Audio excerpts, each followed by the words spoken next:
Good. Hey, everyone. Welcome to the next bit on our IPCP module videos of why you should join the next pathway next February, the 27th. 27th, yeah.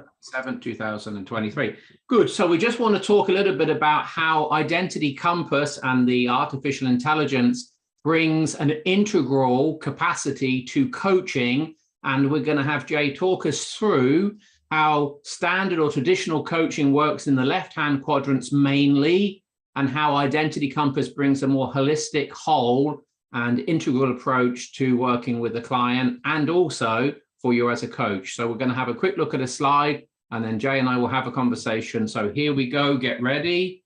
So this is the difference that makes the difference between subjectivity and objectivity. And it's massive in coaching because the whole field of coaching is basically grounded in the coach's and the client's subjectivity. So this is a game changer we're about to look at.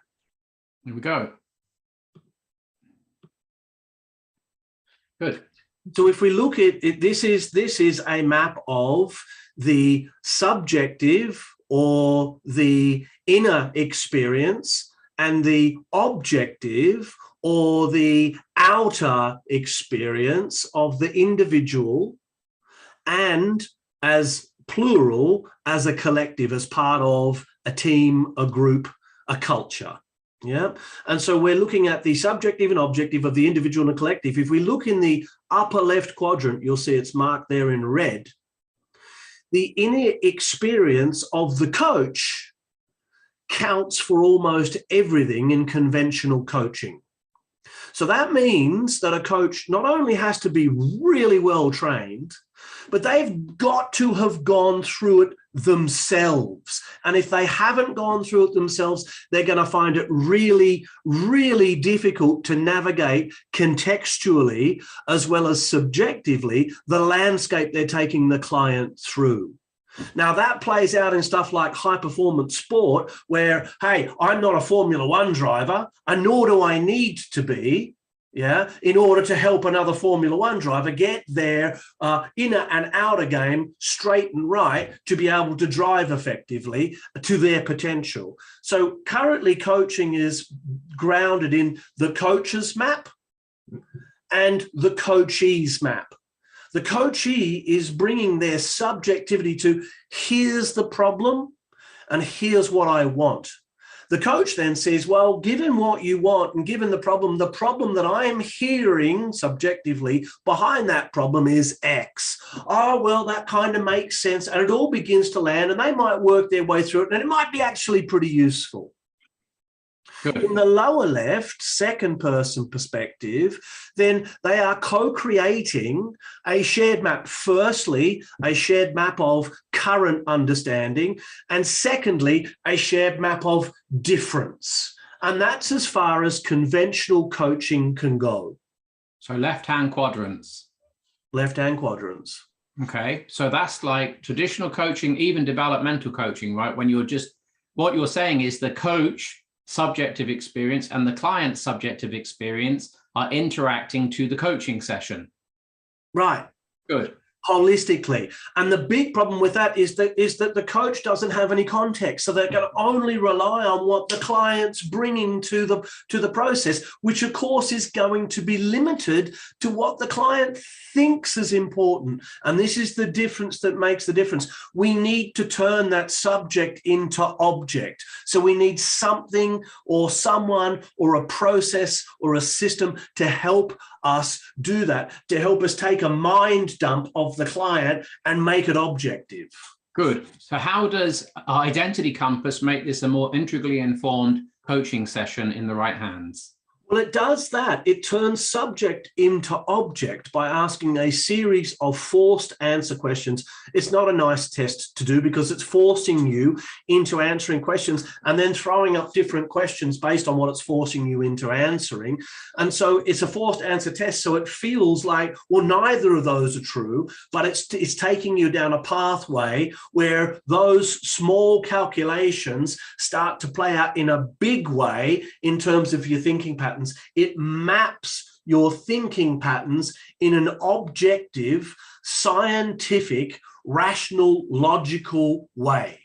Okay. And so what is a factual map aspect and what is the functional map aspect that we could have in a coaching session with Identity Compass supporting us? So the factual map is actually mapping out, given some scenarios in contexts. It uses the work context, but it's absolutely mapping cross-contextually. It's using the work context to map out thinking structures and place them out in a given way and shows how all of these thinking patterns interact with one another, and immediately helps you identify, using some AI technology, where the leverage point for the shift is for the client objectively. So that's the actual map. Even if the client doesn't see that subjectively, right? They don't remember. Mostly they don't. Mostly the client will go, I disagree with that, but we can even show where their disagreement's coming from given the map. We can show how they mismatch, and that disagreement's actually part of a mismatch, and we can tell that that's on behalf of self-care based on what we're seeing in the map. So we can real time actually feed back the patterns as they're occurring in the coaching session to wake the client up so that they can grab a hold of this and start to do the work to grow themselves up, to clean up the stuff they need to clean up so that they can begin to show up. So then we have a functional map that emerges out of the context. Yeah. Which is context. So two aspects to this. One, the functional map is still subjective within the client's mind. How things play out for them and how they connect them to what's going on in their inner experience is like guesswork.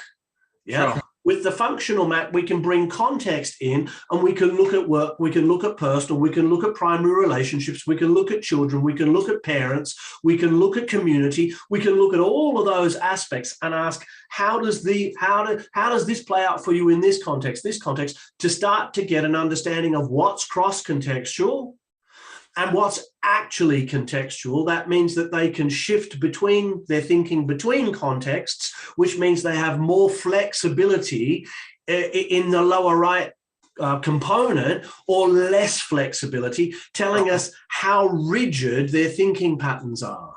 Good. So let's summarize this with a couple of questions for you. So you've been coaching for a few years and you're an averagely good coach. Just give me a moment to relax my face. And so given that, what would you be happy to go on coaching people knowing Identity Compass is in the world and not have access to it?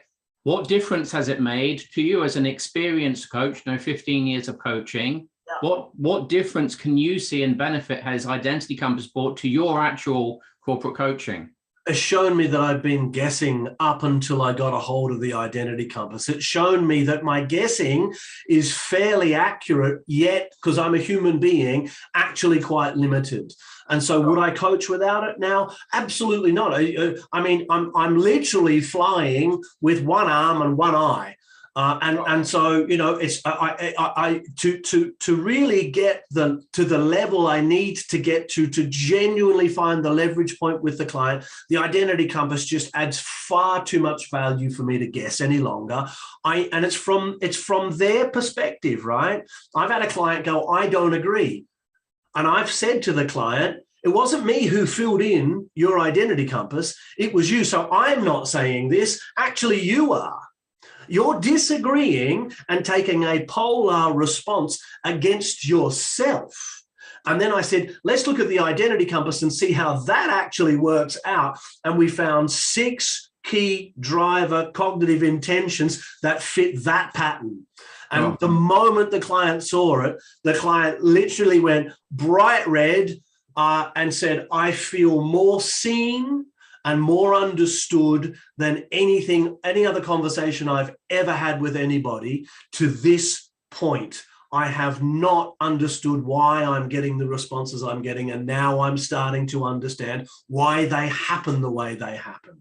And what percentage would you say that's Jay Headley's capacity, and what percentage would you say that Identity Compass has informed in that session? Well, part of my capacity is to take in and make meaning with the client out of the identity compass. So I'm going to go 60-40, but that 40% is the difference that makes the difference. And what's the 40%?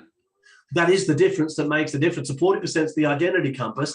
The 60% is all of the grounded learnings and understanding how the identity compass needs to be read and translated with the client's help. Does a coach to coach the way you've just talked to need to be an excellent, outstanding, well-experienced coach to be able to use identity compass in that way? They need to have that experience. They need to learn it. But what the identity compass will do is it will train them how to learn it in an accelerated way. So instead of it taking 5 years to become an extremely experienced, well-honed, well-rounded coach, having done the work on yourself, we'll cut that down to 2 or 3. Sure. Anything else? Come and look at the program. If you haven't had a chat with us, book a chat, get on the program. If you want to coach at the next level, this is the process and the tool that is going to take you there. Good. Catch you next time.